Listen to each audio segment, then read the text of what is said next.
Hello, everyone. Come on in. Welcome to my home. It's Charlotte here. I thought I would share with you what I did with the journal cards from yesterday. And then I was just going to kind of play around with one of the signatures and adding some papers, and thought I would invite you to that as well. Sorry, just took a drink of water. So if you remember, this is what we did yesterday, and I added some seals to them. So cute. So that was yesterday's, and it's distressed, and I added the seal. Just kind of brings the color out, and distressed this one as well and added a seal. And then the last one was this one. So yeah, I just kind of wanted to share that with you. This is a heart. This is the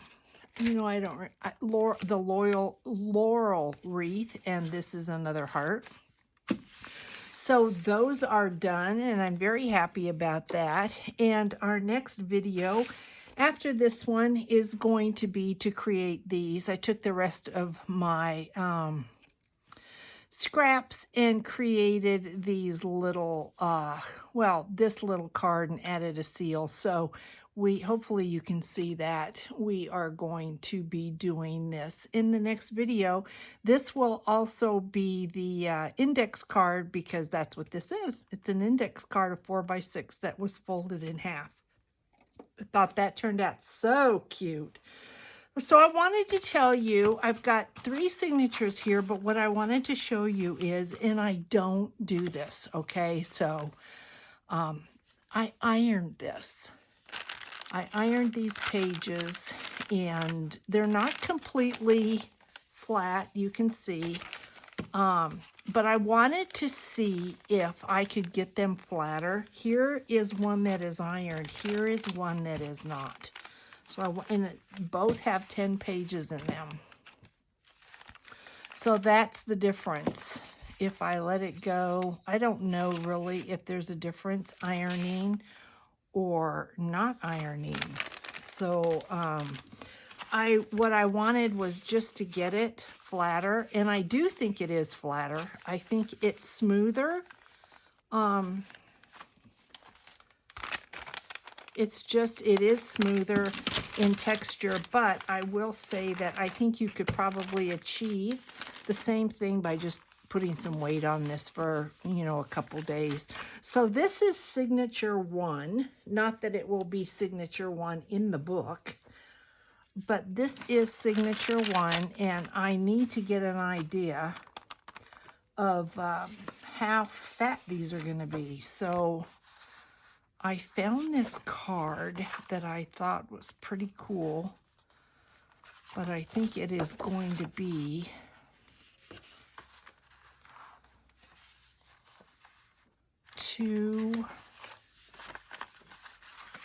one of these, I'm pretty sure is 6 inches, 5 or 6 inches, 5 I think. So 5 by 8, and this is 10.5. So obviously I'm going to have a little bit more here than I need. So I think I'm just going to eyeball it and fold it like this, and then fold this and either create a pocket out of this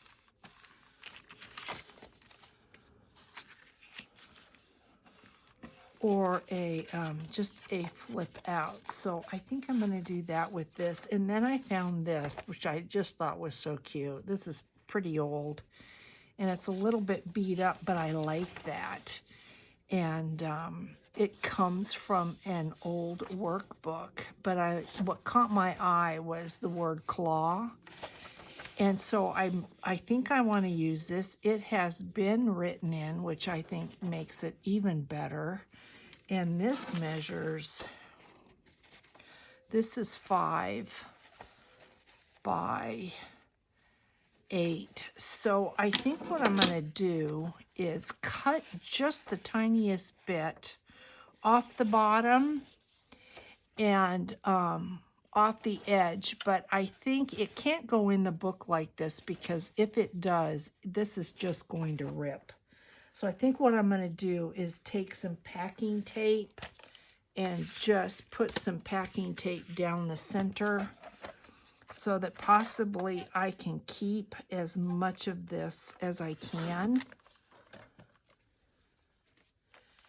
and not lose it, because it is just cute. So let's see what we've got now with this. And you know, the more you put in, the whiter it gets, the thicker it gets. So we are just a little bit less than 4 3/4 by 7 1/2. So I think that's going to work, but I think I am going to go ahead and put some packing tape on, just down, maybe both sides, because I really don't want anything to happen to this. So it's just regular packing tape, and just trying to preserve this when we go ahead and stick our needle and our thread through here. I don't want anything to happen to this, and I really don't think this is going to matter at all. It is shiny, but it's just really cool, and I don't want to lose that. So how's everyone? I hope you're doing well. It's a sunny day here today. It's really nice outside. So let's see how this is now going to work. Probably should have brought my bone folder over, but I didn't. Let's see if I can get this in its natural crease.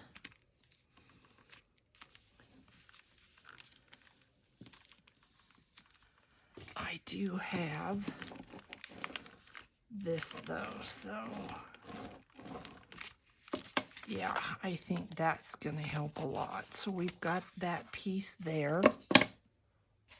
And then I had this map piece of Arabia, which I thought was pretty cool. And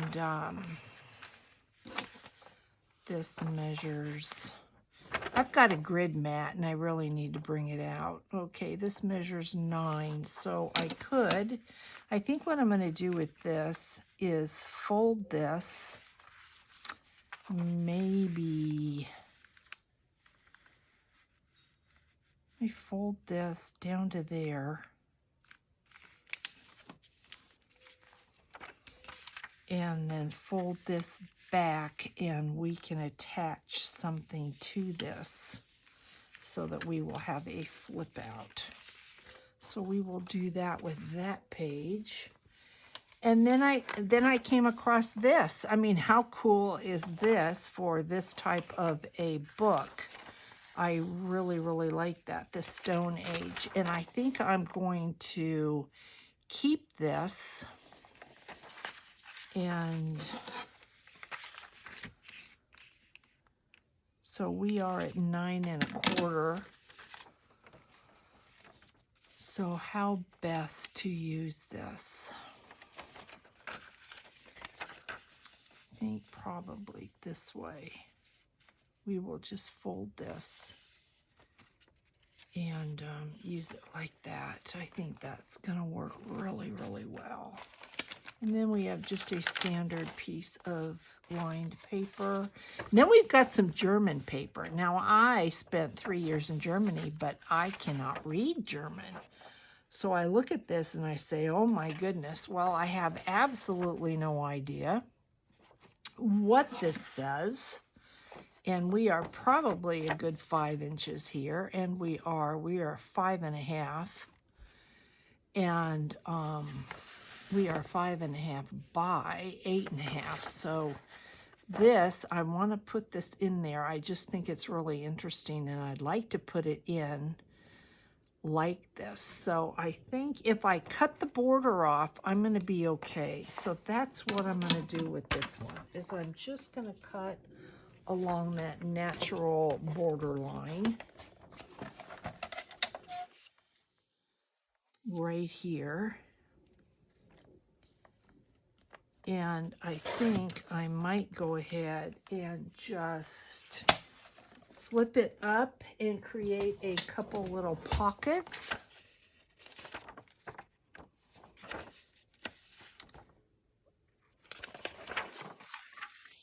Here, maybe like this. I think that is how this one is going to go. And I think it's strong enough, even though it's old, I think it's strong enough to take that. Then we've got some German dictionary paper here. I think it's German. Yes, I'm pretty sure it's German dictionary paper. So we are going to add this. Pretty cool. And then we've got some crinkly dictionary paper, and I just love how that is. And I think I am going to go off script a little bit and just put this so that we are going to fold that. And then I came up with this out of a book, The Barn Owl, and it's pretty thick. And I am going to have to cut this down and tape it if I'm going to keep it like this. So let me do that. But I think this signature is going to be really, really cool. If I want to keep this, I'm just not going to have any choice. And this is the neatest thing. And then what I've done with birds. So the whole idea of this is just pretty cool. And I think I will take this off and take this off. And it's pretty crumbly, and I don't know, now that I'm looking at it and playing with it, it does have a crease in it. It came to me like this, so I'm thinking it should be all right if I go ahead and put packing tape on it. I think it'll be okay. It's perfect for this book, and I really would like to use it. So hopefully this will keep this from going anywhere, and just a nice way to be able to use what I've got. And because this is the name of this kit is in the company of Owls and Raptors, I just think the Barn Owl, it just belongs. And I suppose I could have used it as a journal card, but I would hate to see, really, I mean, you could write over it if you wanted to, but it's so cool. I just would hate to see that happen. So I am going to go ahead and use the brayer and bray this, and it's just going to go wherever it was folded before.